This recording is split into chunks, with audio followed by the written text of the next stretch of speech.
हाय सांगने बर्तमान भुवनेश्वर मिल जाऊँ छोट छोट समोसा पुणी 2 टकर तो चलूँ जा से भाई आज छोट छोट समोसा केमती तैयारी कर कौन कौन सब आउ भेरईटर आइटम अच्छी 2 टकर तो चलूँ जा डेरी नक फास्ट कर समोसाटा खाଇବା केमती कौन अच्छी आस फॉलो मी कारण बड़ बड़ सिंगड़ा कले अति बेसी लोक गोटे 2टा कि 3टा खाइबे। ओके हाँ 2टा 3टा खाइला माने अति बेसीटा धरनिया 30 टंका।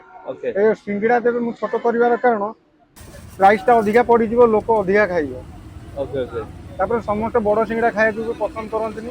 ओके हाँ छोट सिंगड़ा क्रिस्पी रहइबो आगे खाइया को भल लागिवो सेतु ताई स्टार्टिंग रु चली छी हो सब तो छोट से अनुसार सब ओके ओके आउ आपनकर एठिकार लोकेशन टा कहि दंतु जो माने आसीबे बियर्स खाइबा को हमर फायर स्टेशन विवेकानंद हॉस्पिटल आगे बैक साइड ता।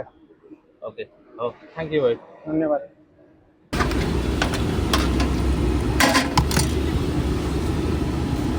भाई देखो तो केते क्यूट क्यूट समोसा आई भाई पूरा ऑथेंटिक ता हाथ रे माने घुगुन आलू फाड़ू पड़ी गोटे मटर घुगुन आई